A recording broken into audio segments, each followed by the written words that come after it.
We are the popular Muslim identical twins from Saudi Arabia, but from now, we have been saved by Jesus Christ of Nazareth. That was me and my twin brother at a Christian conference professing our acceptance of Jesus as our Lord and Savior. My name is Tariq Al-Harbi and my twin brother is Yusuf Al-Harbi. We were popular Muslim content creators in Saudi Arabia until recently, when we saw the light and abandoned Islam for Christianity after we had a personal encounter with Jesus. This is our story that led to the point of the conference. My brother and I shared everything from the moment we entered this world. We were born 7 minutes apart on a hot summer night in July 1997 at the King Abdulaziz Medical City in Jeddah. I came first. 7 minutes later, my brother Yusuf followed. The doctors told our mother that we were the most identical twins they had ever delivered. Same weight, same length, same dark hair, same birthmark behind the left ear. When the nurses placed us side by side in the nursery, even our mother could not tell us apart. She had to tie a small green thread around my wrist and a red one around Yusuf's, so she would know who was who during feeding. That was the beginning of a lifetime of being mistaken for each other, confused by teachers, mixed up by relatives, swapped by friends who thought they were talking to one of us when they were really talking to the other. We learned early that being identical twins in Saudi Arabia made you something between a celebrity and a curiosity. People stared at us everywhere we went. They pointed, they whispered, they asked our parents if we could read each other's minds. My father Ibrahim Al-Harbi is a well-known Islamic scholar who spent over 20 years teaching Aqidah, which is Islamic theology, at the Al-Qura University in Mecca. He is not a television sheikh or a social media preacher. He is an academic, a man who has spent his life buried in classical Islamic texts, writing papers on the nature of Allah and the principles of Tawheed, which is the oneness of God. His reputation in Islamic scholarly circles is immense. Students travel from across the Muslim world to attend his lectures. His books are used as textbooks in Islamic universities from Morocco to Malaysia. Our mother Huda comes from a prominent religious family in Taif, the mountain city about 90 kilometers southeast of Makkah. Her father was an imam at one of the oldest mosques in Taif. Her brothers are all memorizers of the Quran. Religion was not just something our family practiced. It was the air we breathed, the ground we walked on, the walls that surrounded us from the moment we were born and until the day we finally broke free. Growing up in Jeddah, Yusuf and I were inseparable. We attended the same school in the Al Rawda district. We sat next to each other in every class. We wore the same clothes. We ate the same food. We even got sick at the same time, which our mother said was proof that Allah had created us from a single soul split into two bodies. Our father enrolled us in Quran memorization classes when we were 6 years old at a mosque near our home in the Al Salama district. We memorized the Quran together, side by side, verse by verse, surah by surah. By the time we were 13, both of us had completed full memorization of all 114 surahs. Our father held a celebration at our home and invited dozens of scholars and students. He stood between us with his hands on our shoulders and told the guests that his twin sons were his greatest contribution to the Ummah, that we were living proof that the Quran was being preserved in the hearts of the next generation. Everyone clapped, everyone congratulated us. Yusuf and I smiled and accepted the praise. But even then, at 13 years old, I felt something that troubled me. I had memorized every word of the Quran, but I did not understand why it left me feeling nothing. As teenagers, Yusuf and I discovered social media. It started as a hobby. We created an account on Instagram in 2013 when we were 16 years old. We posted photos of ourselves dressed identically, standing in front of landmarks in Jeddah: the Red Sea Corniche, the King Fahd Fountain, the floating mosque in the Al Hamra district. People loved it. Two identical faces in matching thobes and shimmahs smiling at the camera with the Saudi landscape behind them. Our following grew quickly. Within a year, we had 50,000 followers. Within 2 years, we had 200,000. By the time we were 19, we had crossed 1 million followers on Instagram and had expanded to YouTube and Snapchat. We posted content about Saudi culture, about Islamic lifestyle, about what it was like to be identical twins in the kingdom.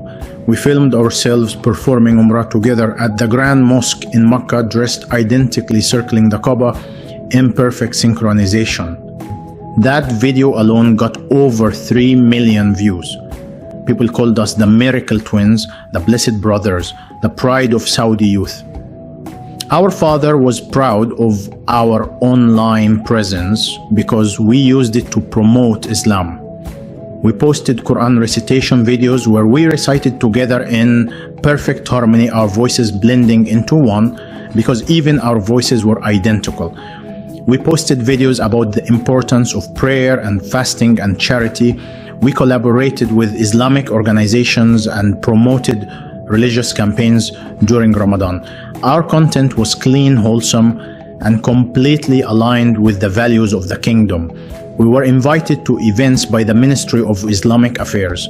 We were featured in Saudi newspapers and magazines. We were held up as examples of how young Saudis could use modern technology to serve the faith. We were the golden boys, the poster children for a new generation of digitally savvy, devout Muslim youth. And every single day I smiled for the camera while something inside me was slowly dying. The emptiness started when I was about 17. I cannot point to a single moment when it began. It was more like a fog that crept in slowly, so gradually that I did not notice it until it had already filled every room inside me. I prayed 5 times a day. I had memorized the entire Quran. I fasted every Ramadan. I performed Umrah more times than I could count. I lived in one of the most religious households in Jeddah with a father who was literally a professor of Islamic theology. I had every spiritual resource available to me that a Muslim could possibly have. And yet, when I prostrated in Salat, pressing my forehead to the ground and reciting the words I had been taught since childhood, I felt absolutely nothing. No connection. No presence, no peace, no sense that anyone was listening on the other side. I was speaking into a void. I was performing rituals that had no meaning. I was going through motions that produced no life. And the worst part was I could not tell anyone. Not my father, who had built his entire career on the certainty that Islam was the complete and final truth. Not my mother, who wept with joy every time she heard us recite Quran. Not our millions of followers who looked to us as models of faith, and not Yusuf. That was the loneliest part, my twin brother, the person I had shared everything with since before birth, the person who slept in the bed next to mine, who ate every meal across from me, who finished my sentences and knew my thoughts before I spoke them. I could not tell him, because I was terrified that he would look at me with horror and disgust, that he would tell our father, that he would see me as broken and defective, a twin who came out wrong, a copy with a flaw in the code. So I buried it. I pushed the emptiness down into the deepest part of myself, and I locked it away, and I smiled for the camera, and I recited Quran, and I praised Allah with my lips while my heart screamed in silence. I assumed I was the only one suffering. I assumed Yusuf was fine, that his faith was real and strong and genuine, that whatever was wrong with me was mine alone. a defect in my soul that I had to carry by myself. I did not know that on the other side of our bedroom wall, lying in his own bed, staring at the same ceiling, my identical twin brother was fighting the exact same battle, carrying the exact same emptiness, hiding the exact same secret, suffering in the exact same silence. Two mirrors facing each other, both cracked, both hiding the cracks, both too afraid to let the other one see. When I was 18, our father made a decision that changed everything. He announced at dinner one evening that we were moving from Jeddah to Makkah. He had been offered a senior teaching position at Al-Qura University, and he wanted the family to live in the holy city permanently. He said it was a blessing from Allah. He said living in Makkah would bring us closer to God. He said every prayer performed in the Grand Mosque was worth 100,000 prayers performed anywhere else in the world. He quoted the hadith with tears in his eyes and said, "How could any Muslim turn down the opportunity to live in the shadow of the Kaaba?" My mother wept with happiness. Yusuf and I looked at each other across the table and nodded in agreement, because that is what sons of Ibrahim al-Harbi do. They nod, they agree, they obey. We moved into a spacious apartment in the Al-Aziziyah district of Makkah, about 3 kilometers from the Grand Mosque. Close enough that we could walk there for prayers, close enough that the sound of the adhan echoed through our windows 5 times a day like a heartbeat that never stopped. Living in Makkah was supposed to be the ultimate spiritual experience. Every Muslim in the world dreams of being close to the Kaaba. Pilgrims travel thousands of kilometers and spend their life savings just to spend a few days in this city. They weep when they first see the Kaaba. They tremble when they touch the black stone. They prostrate on the marble floor of the Grand Mosque and feel the presence of Allah so strongly that they cannot stand. That is what they say. That is what the books teach. That is what my father told us every single day. But for me, living in Makkah did not bring me closer to God. It made the distance more painful, because now I was standing in the holiest place on earth, surrounded by millions of people who seemed to feel everything I could not feel. I watched pilgrims from Indonesia and Nigeria and Turkey and Pakistan circling the Kaaba with tears streaming down their faces. I watched old men pressing their foreheads to the ground and sobbing with devotion. I watched women clutching the cloth of the Kaaba, begging Allah for mercy, and I felt nothing, absolutely nothing. Yusuf and I performed tawaf regularly, sometimes twice a week. We would walk to the Grand Mosque after Isha prayer when the crowds were slightly thinner and join the river of bodies circling the Kaaba counterclockwise 7 times. The Kaaba stood in the center, draped in its black cloth embroidered with gold Quranic verses, massive, ancient, sacred, the direction every Muslim on earth faces when they pray, the spiritual center of Islam. And I walked around it over and over and over, feeling like a man walking in circles in a desert, searching for water that was not there. I counted my steps. I recited the prescribed prayers. I raised my hands toward the black stone and made dua. I did everything correctly, every motion perfect, every word precise. But my heart was a locked room with no one inside it. The more tawaf I performed, the emptier I became. It was as if every circle around the Kaaba was another loop of a chain, wrapping tighter around my soul. I was not getting closer to God. I was getting more trapped. Our social media presence continued to grow after the move to Makkah. In fact, it exploded. Content from the holy city was gold for our audience. We filmed ourselves performing tawaf together. We filmed the call to prayer echoing across the marble courtyards. We filmed the sunrise over the minarets of the Grand Mosque. We filmed ourselves reciting Quran inside the mosque with the Kaaba visible behind us. Every video went viral. Our following climbed past 3 million across all platforms. Brands wanted to sponsor us. Islamic organizations wanted to partner with us. We were invited to religious conferences across the Gulf. We were the twin faces of young Saudi Islam, handsome, devout, digital, everything the kingdom wanted to show the world about its youth. But every video we filmed was a performance. Every smile was manufactured, every display of devotion was hollow. I would stand in front of the camera with the Kaaba behind me reciting a verse about the greatness of Allah, and inside I would be screaming, God, if you are real, why can I not feel you? Why am I standing in your holiest place on earth and you feel further away than ever? The pressure of living in Makkah made everything worse. In Jeddah, I could at least escape into normal life. Shopping malls and restaurants and the Corniche and the beach. Jeddah had a cosmopolitan energy that allowed you to breathe. But Makkah was religion from morning to night. The entire city existed for one purpose: worship. The Grand Mosque dominated everything. The conversation in every home was about prayer and fasting and Quran and Hadith. The rhythm of daily life was set by the 5 daily calls to prayer that echoed from thousands of speakers across the city so loudly that you could not ignore them even if you tried. In Makkah, you could not take a break from being Muslim.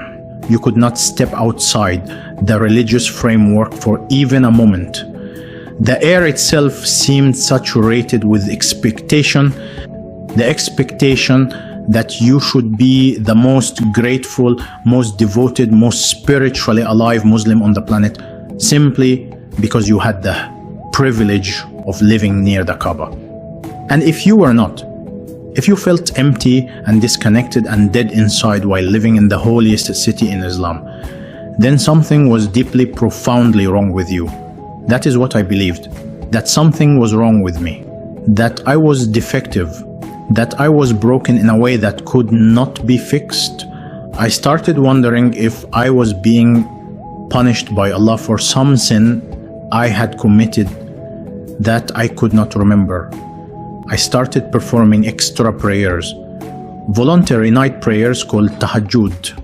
That I would set my alarm for 2 in the morning and sneak out of bed while Yusuf slept and prostrate on my prayer rug in the darkness of our living room, begging Allah to fix whatever was broken inside me. I would pray until my knees ached and my forehead was raw from pressing it against the carpet. I would recite entire surahs from memory: Al-Baqarah, Al-Imran, Yasin, Ar-Rahman. I would weep and beg and plead with Allah to speak to me, to give me a sign, to send me a feeling, anything.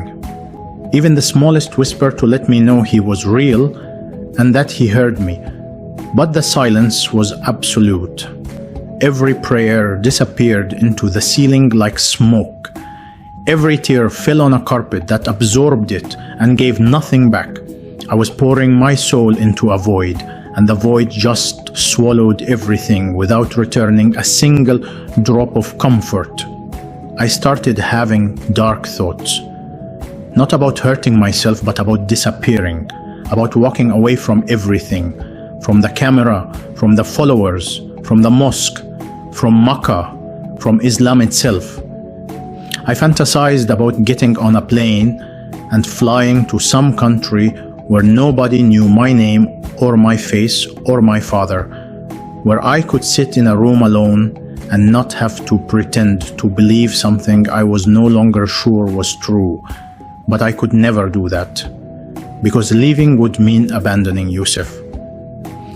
And no matter how much pain I was in, I could not imagine life without my brother.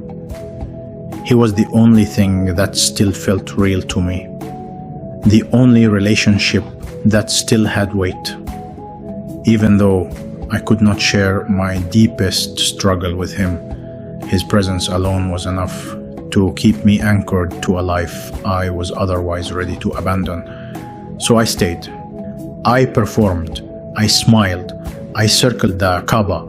I recited Quran, I posted content, and every night I lay in my bed in our apartment in Al Azizia, staring at the ceiling, listening to my brothers breathing in the bed next to mine, wondering if this was all there was.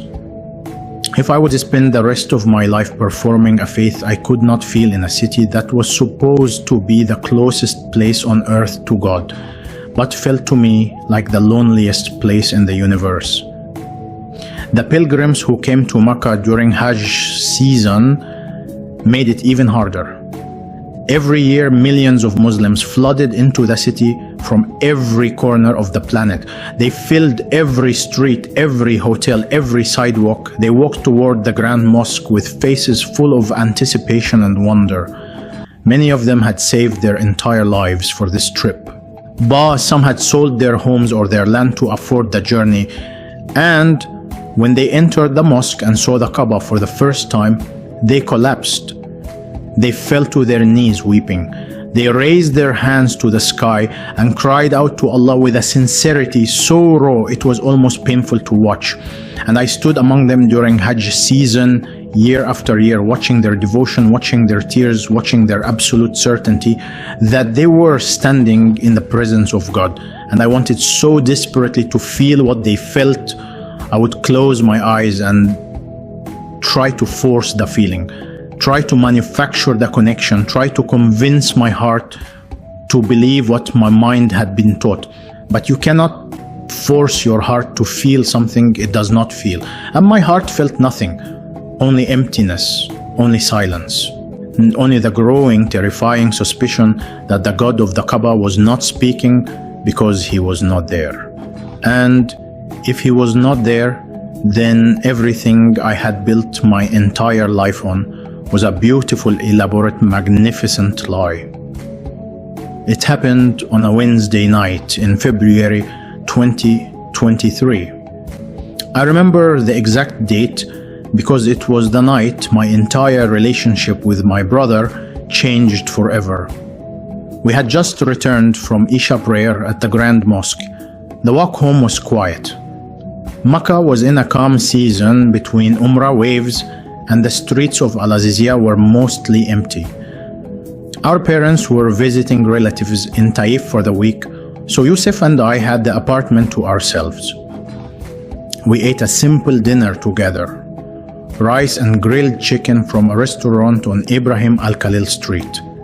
We sat on the floor of our living room, eating in silence, which was unusual for us. Normally, we talked constantly about content ideas, about comments on our videos, about what our father said in his latest lecture. But that night, neither of us had words. The silence between us was heavy, thick, like the air before a sandstorm when everything goes still and you can feel the pressure building. I could sense something was wrong with Yusuf. He was chewing slowly, staring at his plate, barely eating. His eyes looked distant, hollow, like he was physically in the room, but his mind was somewhere far away. After dinner, Yusuf stood up and walked to the window that overlooked the street below. He stood there with his back to me for a long time. His shoulders were tense. His hands were gripping the windowsill so tightly that his knuckles were white. I watched him from across the room, and something in my chest tightened. I knew that posture. I knew that tension.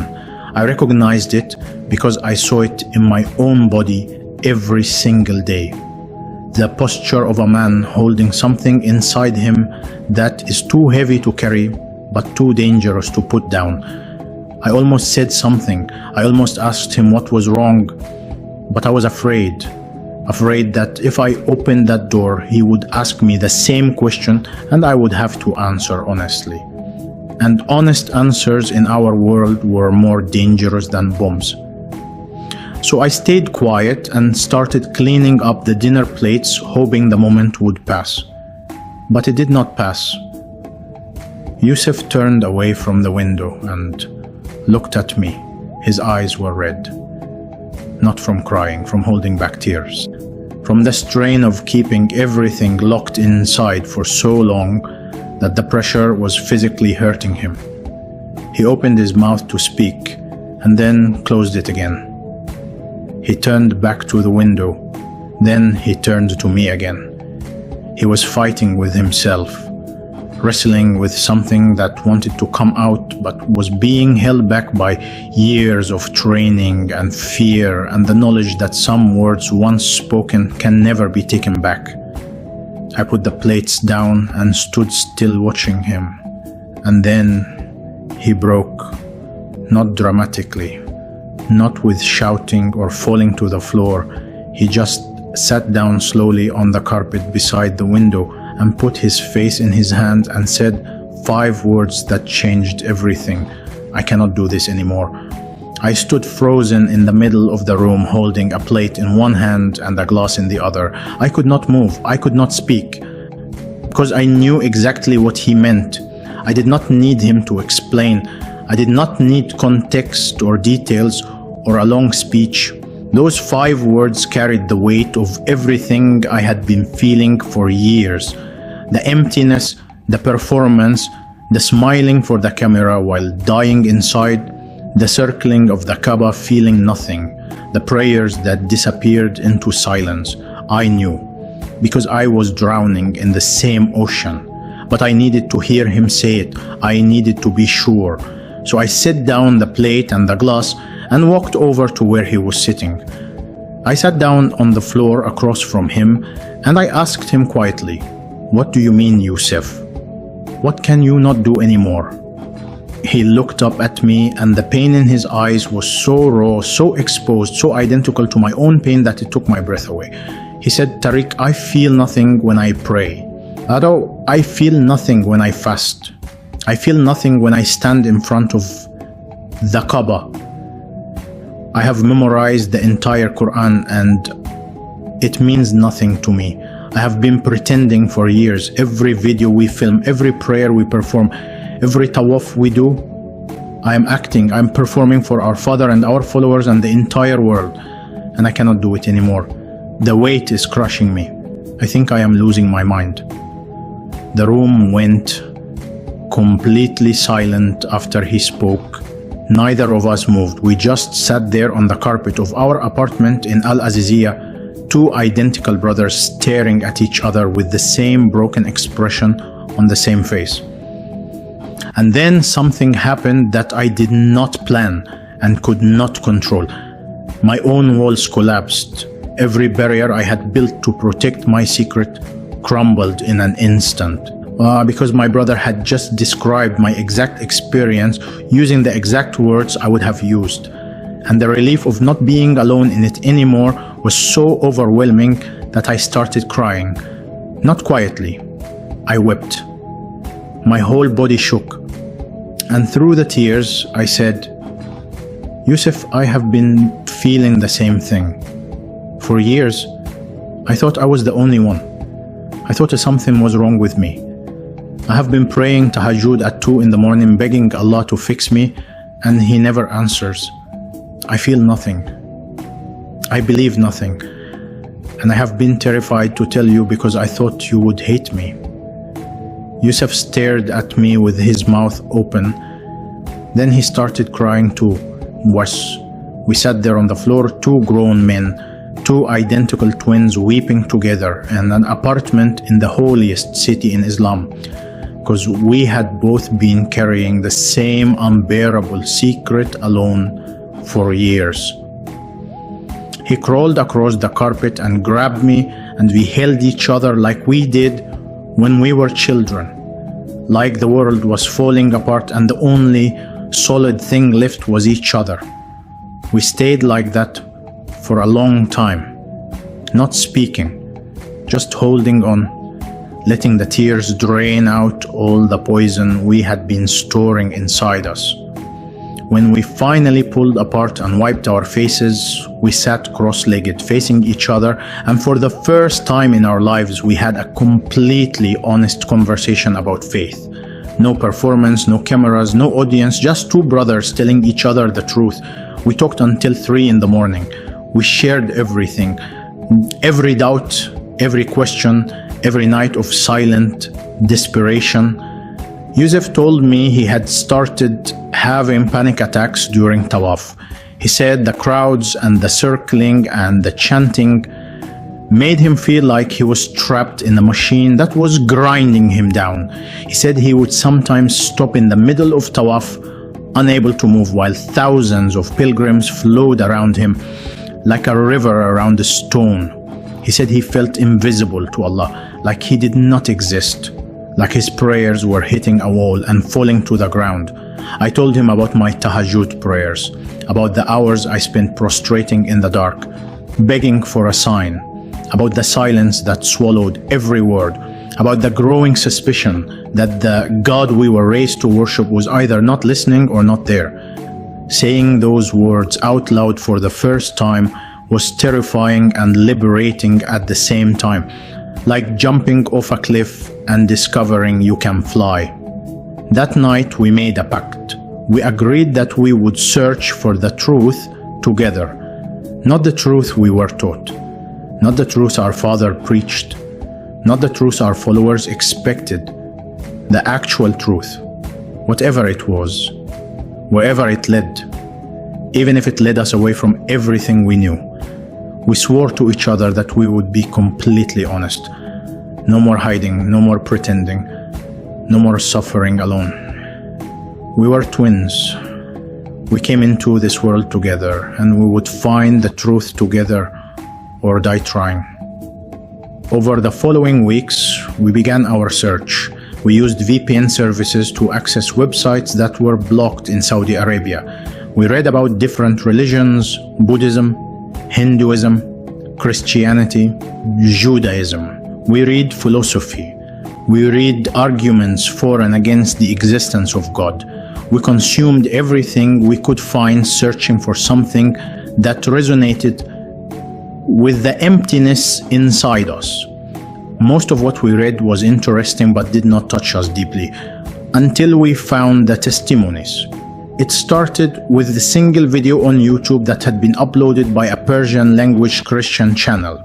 It showed an Iranian man about 40 years old sitting in front of a camera telling his story.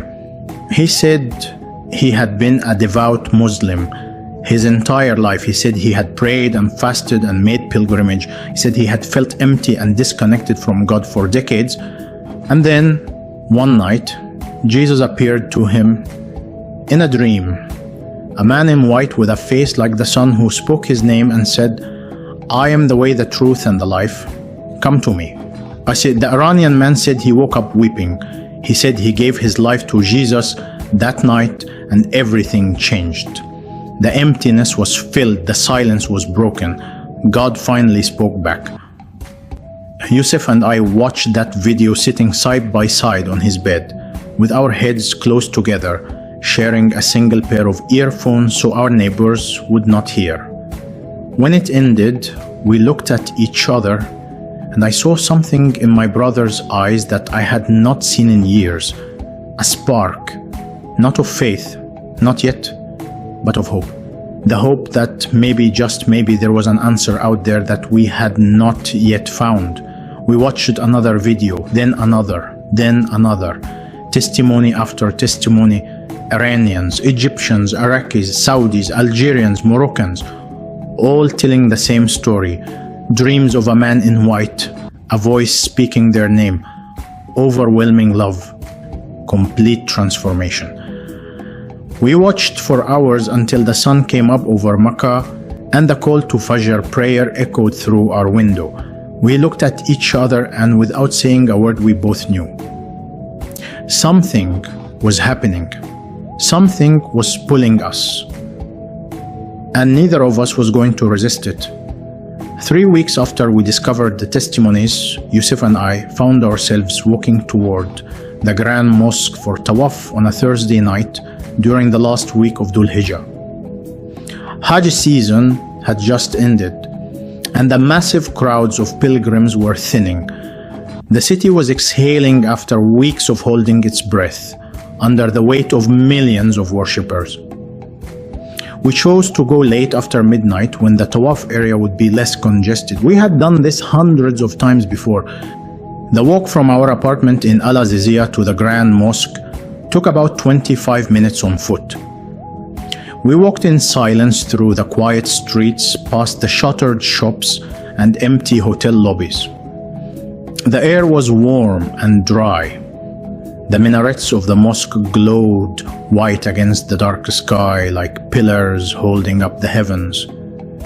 Neither of us spoke about the testimonies we had been watching. We had not discussed them much since that first night. But I knew Yusuf was thinking about them constantly, because I was thinking about them constantly. The man in white, the voice that spoke people's names, the love that filled the emptiness. It was all spinning in my head like a wheel that would not stop turning. We entered the Grand Mosque through the King Abdulaziz Gate on the eastern side. Even at this late hour, there were thousands of people inside. The mosque never truly empties. There is always someone praying, someone reciting Quran, someone circling the Kaaba. We performed wudu at the ablution fountains and walked through the marble corridors toward the open courtyard where the Kaaba stood. When I saw it, I felt the same thing I always felt. Nothing. That massive black cube draped in gold-embroidered silk standing in the center of the white marble courtyard surrounded by circling bodies. It was beautiful. It was ancient. It was the most sacred structure in Islam, and it stirred absolutely nothing inside me. We descended the stairs to the Tawaf area and joined the river of people moving counterclockwise around the Kaaba, shoulder to shoulder, with strangers from every nation on earth. The sound of thousands of voices murmuring prayers and supplications in dozens of languages filled the air like a low, continuous hum. Yusuf walked beside me on my left, our steps synchronized as they always were. Two identical bodies moving in identical rhythm around a stone that was supposed to connect us to God. We completed the first circuit, then the second, then the third. I was reciting the standard Tawaf prayers mechanically. The words came out of my mouth from muscle memory, while my mind was somewhere else entirely. I was thinking about an Iranian woman from one of the testimonies we had watched. She had described seeing Jesus standing in her living room in Tehran.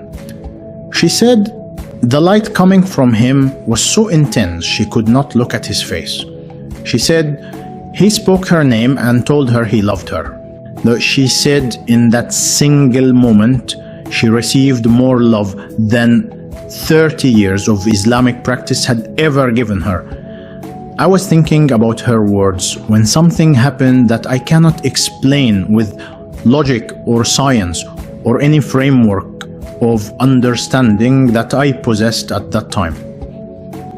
We were halfway through our fourth circuit, the section of the Tawaf circle closest to the Maqam Ibrahim, the glass enclosure that holds the stone where Prophet Ibrahim supposedly stood while building the Kaaba. The crowd was dense in that area, bodies pressing against each other, the heat of hundreds of people concentrated in a small space. And then I saw him. At first, I thought my eyes were playing tricks on me. The exhaustion of many sleepless nights watching testimonies, the emotional strain of the past weeks, the heat and the crowd and the rhythmic motion of walking in circles for over an hour. My mind was tired, my body was tired. I blinked hard and looked again. But he was still there, standing in the Tawaf circle about 15 meters ahead of me, not moving, not circling, standing completely still while the river of pilgrims flowed around him like water flowing around a rock. A man dressed in white, not the white of an ihram garment that pilgrims wear, a different white, a white that glowed, a white that seemed to produce its own light. He was tall. His robe reached to his feet and moved slightly as if stirred by a breeze that did not exist in the still heavy air of the mosque courtyard. And his face. I tried to look at his face, but I could not focus on it. It was too bright, like trying to look at the sun reflected off water. The features were there, but they were obscured by a radiance that my eyes could not process. I stopped walking. My feet locked to the marble floor. The pilgrims behind me bumped into me and flowed around me, muttering complaints, but I could not move. I was frozen. Every nerve in my body was firing. Every hair on my arms was standing up. My heart was slamming against my ribs so hard I thought it would crack them. And then I felt a hand grab my arm. I looked to my left and Yusuf was standing beside me. He had stopped too. His face was white as chalk. His eyes were wide open, so wide I could see the whites all the way around his irises. His mouth was open, but no sound was coming out. He was staring at the same spot I was staring at. He was seeing what I was seeing. My brother was seeing the man in white. We looked at each other for a fraction of a second, and in that look, an entire conversation happened without words. You see him? Yes, I see him. What is happening? I do not know. We turned back toward the figure, and he was looking directly at us. Not at the crowd, not at the Kaaba, at us, both of us. His gaze moved from me to Yusuf and back to me, and I felt it.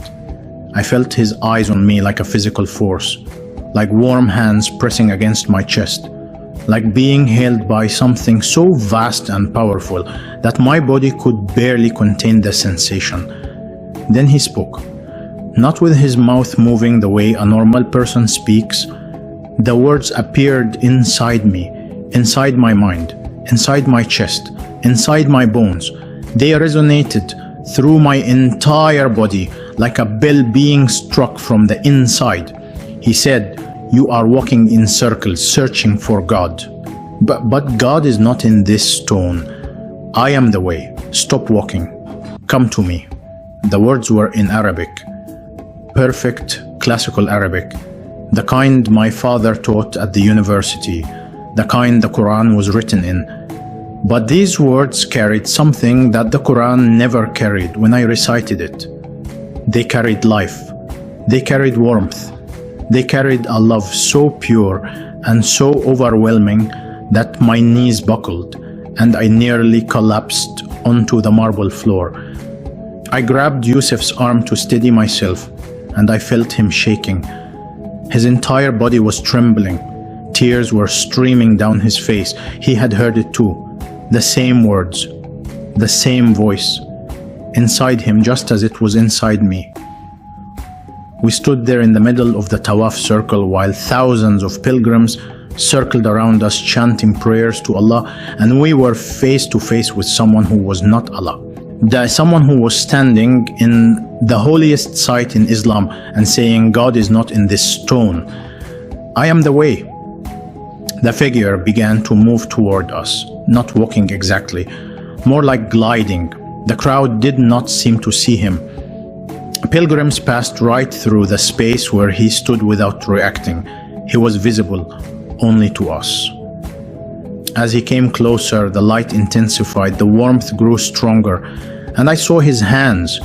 He held them out towards us, palms up, and on each palm there was a mark, a wound, a scar that looked like it had been made by something being driven through the flesh.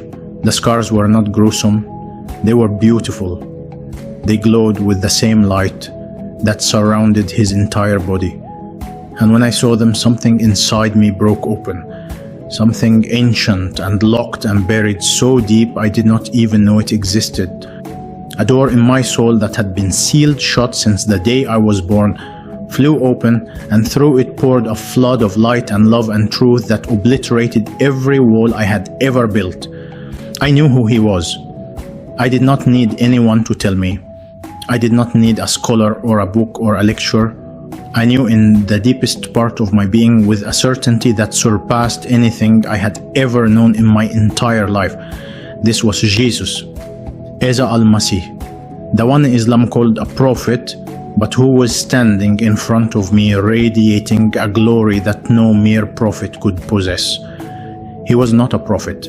He was God in human form, the Word made flesh, the light of the world standing in the middle of the darkness I had been circling for 25 years.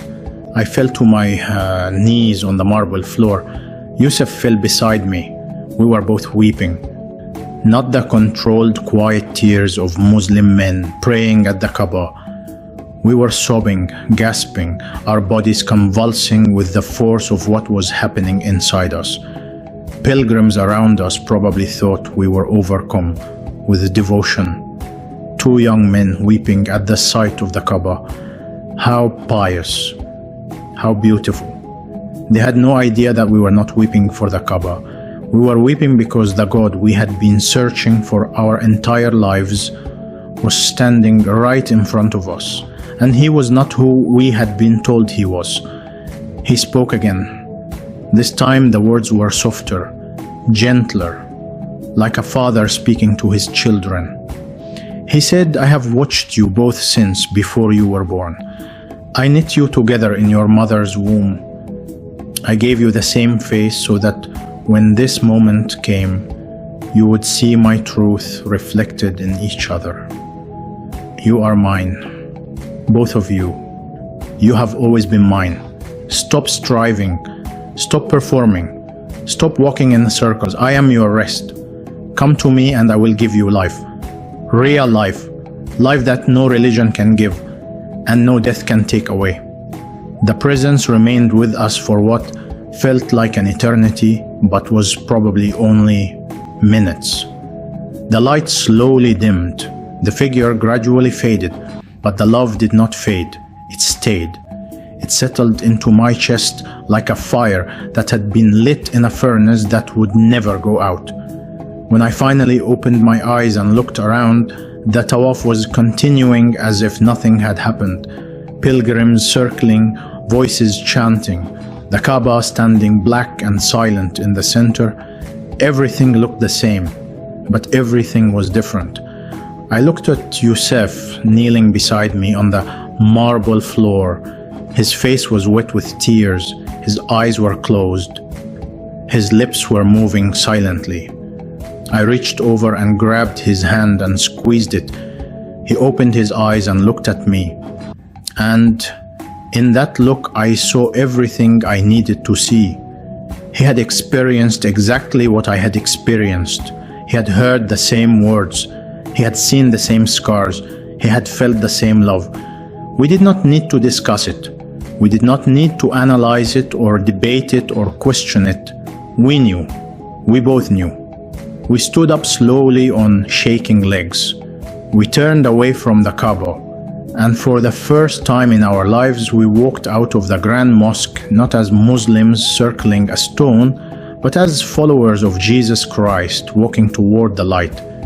We did not speak during the entire walk home. 25 minutes of silence through the empty streets of Makkah, our feet hitting the pavement in perfect synchronization as always. That two identical bodies, two identical faces, and now two identical transformed hearts.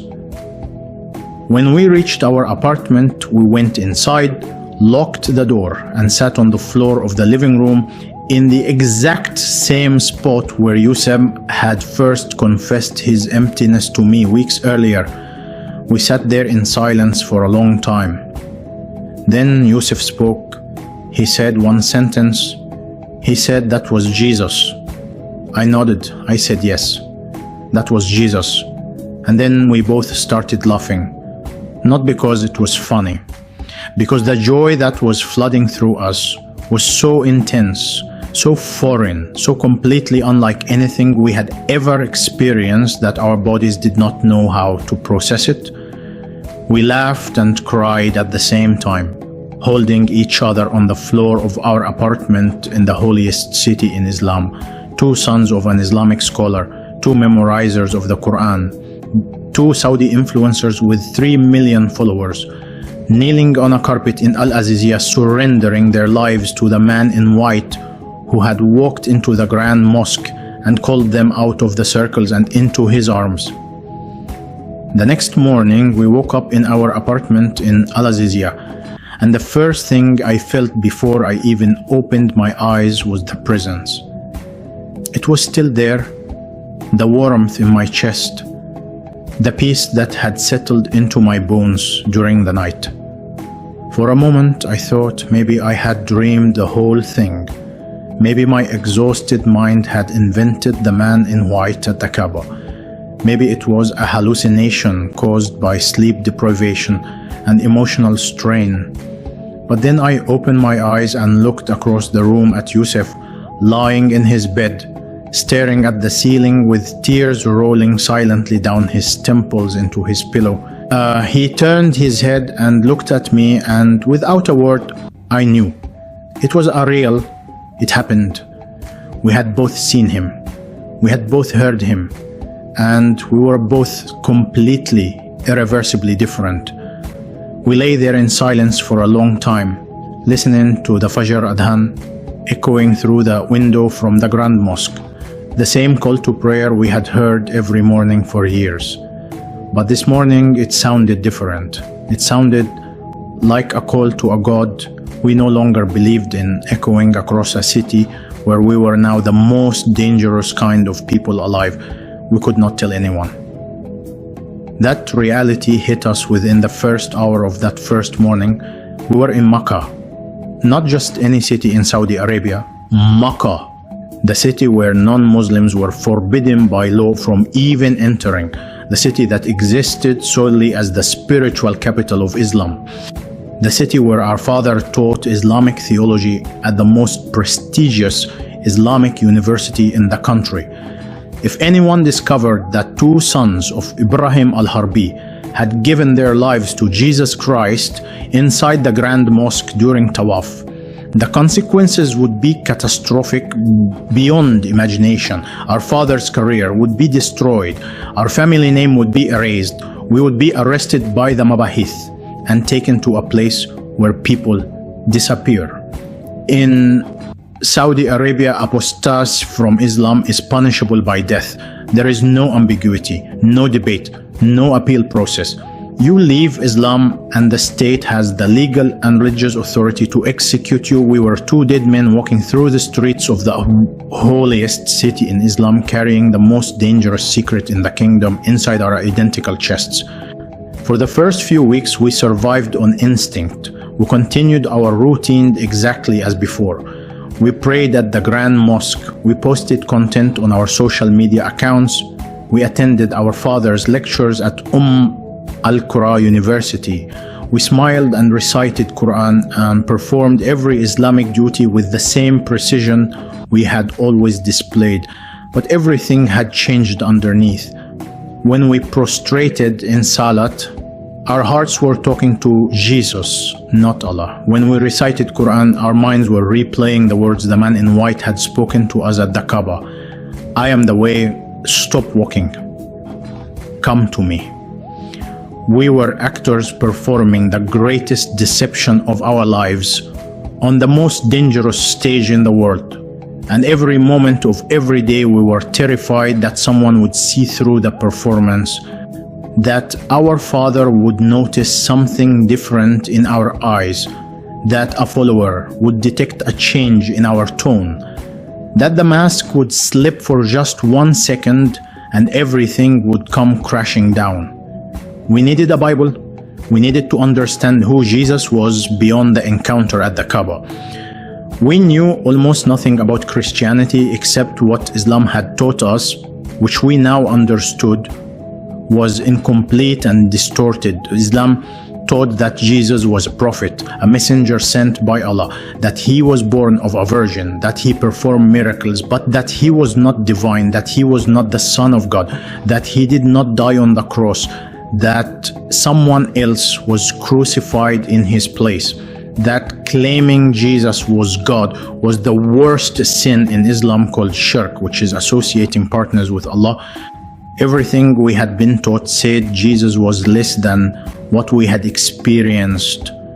But what we experienced at the Kaaba made it absolutely clear that Jesus was far more than a prophet. No prophet radiates that kind of glory. No prophet carries wounds in his hands from a sacrifice he made for humanity. No prophet speaks with the authority of God himself. We needed the Christian scriptures to understand what we had seen and who we had encountered. Getting a Bible in Mecca was nearly impossible. The city had no churches, no Christian bookstores, no underground networks that we knew of. We could not order one online because all mail in Saudi Arabia passed through customs where religious contraband was screened and confiscated. We could not ask anyone because trust was a luxury we could not afford.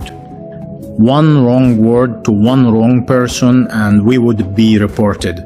So we turned to the only tool we had, our phones. Using a VPN service, we downloaded a Bible application and installed it on a secondary phone that we kept hidden inside a hollowed-out compartment in the bottom of Yusuf's backpack. We downloaded the Arabic New Testament and began reading it together every night after our parents went to sleep. We would sit on the bathroom floor with the door locked and the shower running to cover any sound and read by the light of the phone screen the Gospel of Matthew, then Mark, then Luke, then John. Every page confirmed what we had experienced. The Jesus of the Bible was the man we had seen at the Kaaba. His words in scripture matched the words he had spoken to us. I am the way, the truth, and the life. Come to me, all you who are weary. I will give you rest. The scars on his hands matched the crucifixion account. He had died on the cross. He had risen from the dead.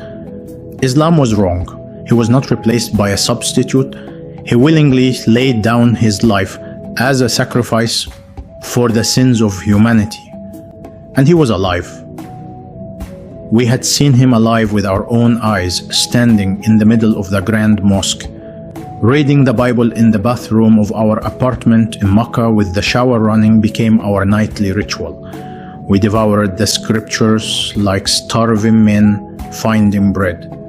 Every verse fed something inside us that had been hungry for 25 years. We read about grace and understood for the first time that God's love was not earned through works but given freely through faith. So we read about forgiveness and understood that the mountain of guilt we had carried our entire lives had already been paid for on the cross. We read about the Holy Spirit and understood that the presence we felt in our chests since the night at the Kaaba was not just a feeling. It was God Himself living inside us. We read the letters of Paul and were stunned by how perfectly they described our experience. Paul wrote about being a new creation, that the old had gone and the new had come. That is exactly what had happened to us. The old Tariq and the old Yusuf, who circled the Kaaba in emptiness, were dead. The men reading the Bible on the bathroom floor were completely new. After about 2 months of reading in secret, we knew we needed community. We needed other believers. We could not grow in faith alone in a bathroom in Mecca.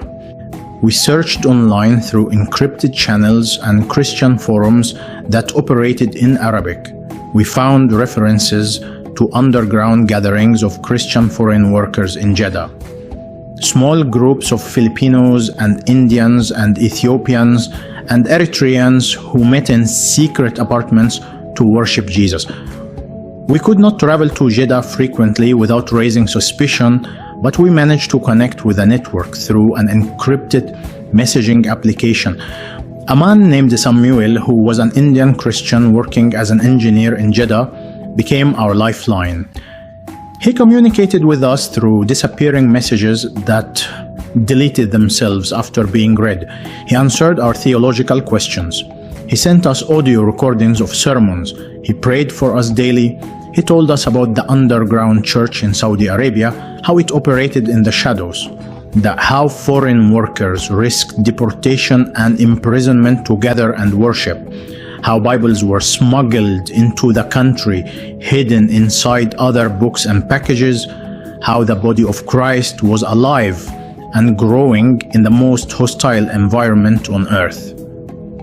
Samuel also told us something that shook us deeply. He said, "We were not the only Saudis who had encountered Jesus." He said there were others. He did not give us names for security reasons, but he said, over the past decade, a small but growing number of Saudi citizens had come to faith in Christ through dreams and visions. Some had fled the country, some had been caught and imprisoned, some had disappeared, but some were still inside the kingdom living exactly as we were. Secret believers hiding in plain sight, performing Islamic duties in public while worshipping Jesus in private.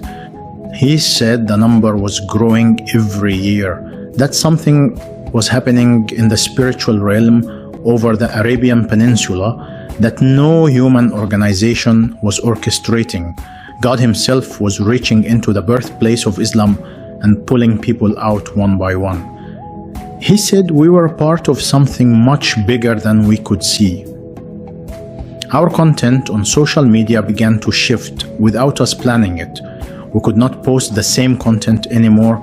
We could not film ourselves reciting Quran with conviction when our hearts belonged to Jesus. So we started changing our messaging subtly. As instead of posting about Islamic rituals and obligations, we started posting about love, about inner peace, about authenticity, about the difference between performing religion and truly knowing God. We never used Christian language, we never mentioned Jesus or the Bible, but the tone was different, the energy was different. Our followers noticed. Comments started appearing saying, "You two seem different lately.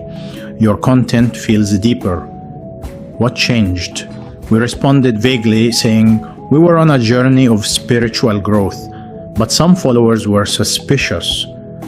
A few accused us of being influenced by Western ideas.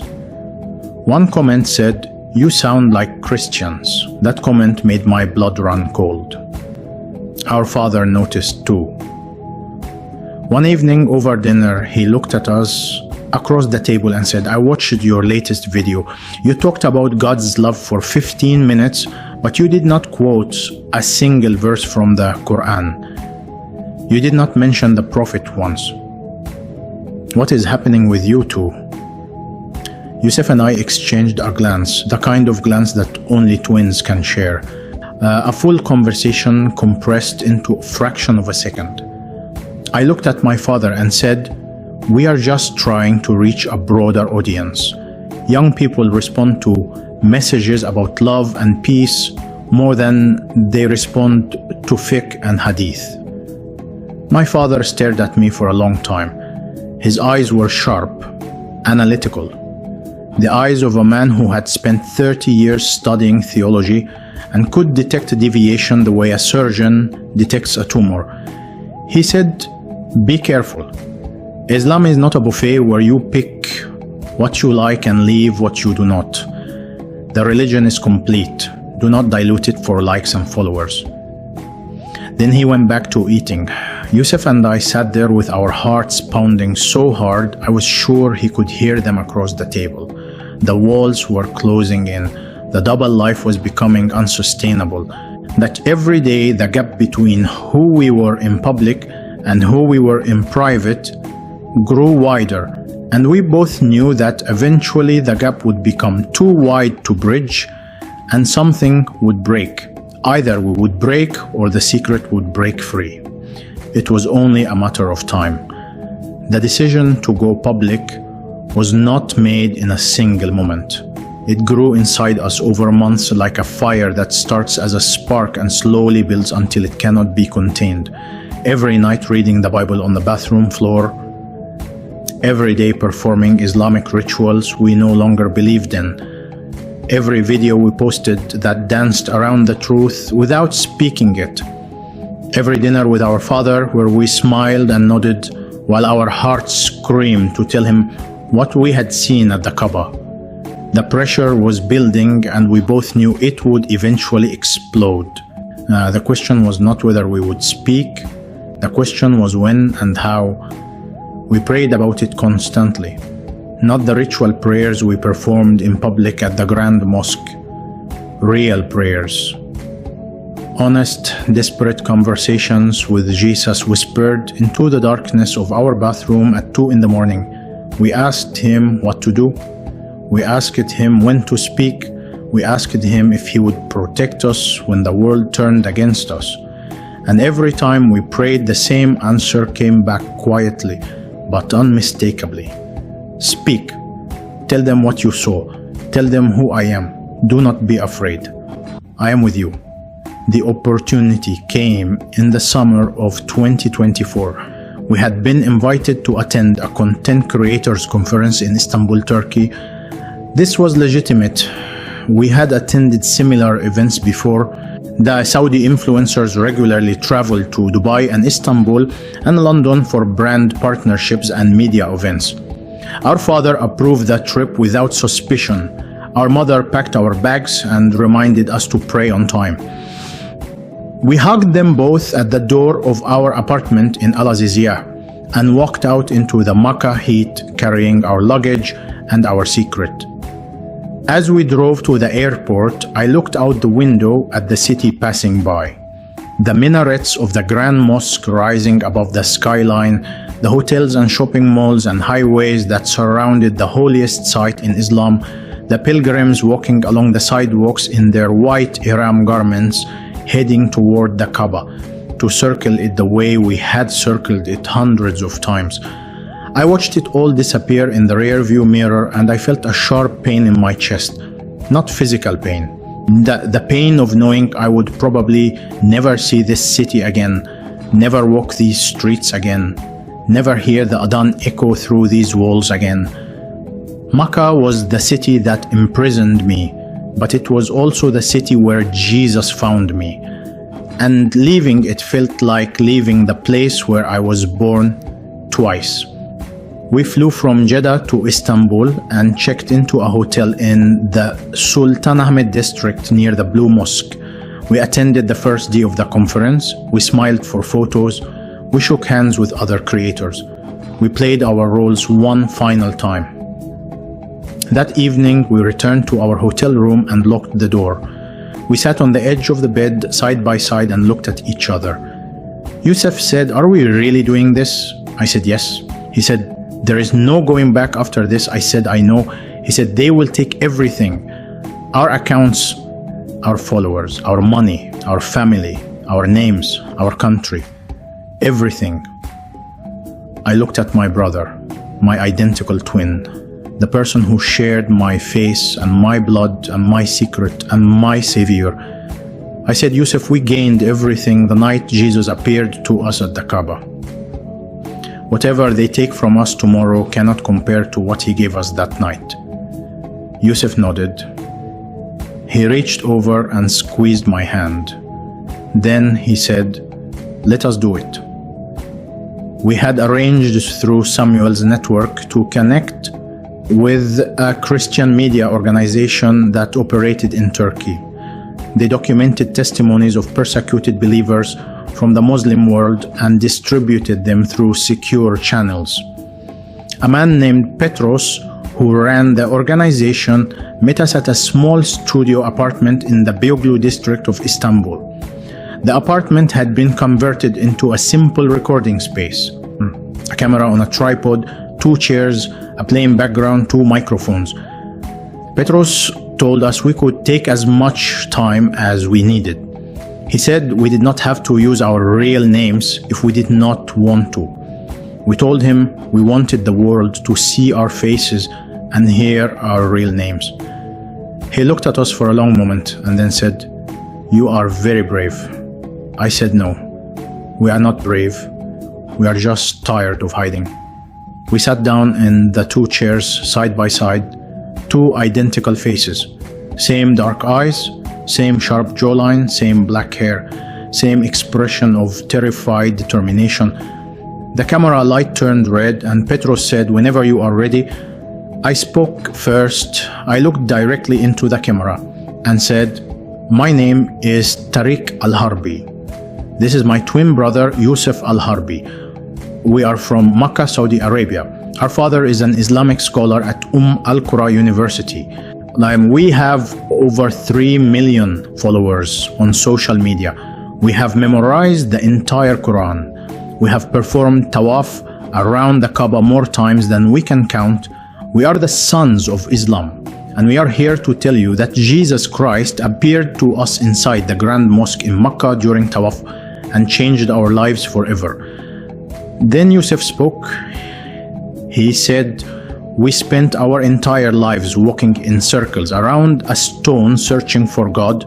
We prayed 5 times a day. We fasted every Ramadan. We did everything Islam asked of us. And we felt nothing. We were empty. We were dead inside. We performed faith for cameras and followers while our souls were starving. Then one night, Jesus appeared to us at the Kaaba. Both of us saw him. Both of us heard him. He stood in the middle of the Tawaf circle and said, 'You are walking in circles searching for God, but God is not in this stone. I am the way. Stop walking. Come to me.' We took turns telling the story. I would speak for a few minutes, then Yusuf would continue. We finished each other's sentences the way we had done our entire lives, but this time we were not finishing sentences about content ideas or dinner plans. We were finishing sentences about the most important event in human history, intersecting with the most important moment of our personal lives. I described the light. Yusuf described the warmth. I described the scars on his hands. Yusuf described the words that echoed inside our chests. I described falling to my knees on the marble floor. Yusuf described the love that flooded through us like a dam breaking. That we traded the story back and forth, weaving it together like 2 threads forming a single rope. And the camera captured all of it. Every word, every tear, every moment of raw, unfiltered truth pouring out of 2 identical faces that the Muslim world had celebrated as model believers. Then I said the words that I knew would set the Muslim world on fire.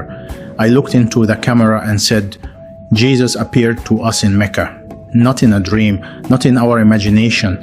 In the Grand Mosque during Tawaf, surrounded by thousands of Muslim pilgrims circling the Kaaba, he stood there in the holiest place in Islam and declared that he is the way, not Muhammad, not the Kaaba, not Islam, Jesus. He is the way, the truth, and the life, and no one comes to the Father except through him." We know this because we saw him with our own eyes, both of us, 2 witnesses, 2 identical testimonies. And we are telling the world because the world needs to know that the God they are searching for in Makkah is not inside a black stone. He is a living person with scars on his hands and love in his eyes, and he is calling every Muslim on earth to stop walking in circles and come to him. Yusuf added, "We know what this testimony will cost us. We know the Saudi government will cancel our passports. We know our social media accounts will be deleted. We know our father will disown us. We know we may never set foot in Saudi Arabia again. We know our lives are in danger. We know all of this. And we are speaking anyway. Because Jesus is worth more than followers. He is worth more than fame. He is worth more than safety. He is worth more than the approval of our family and our country and the entire Muslim world combined. He is worth everything." The video was uploaded within 24 hours. What happened next was beyond anything we could have anticipated. It did not just go viral, it detonated. Within 3 days, it had been viewed over 20 million times.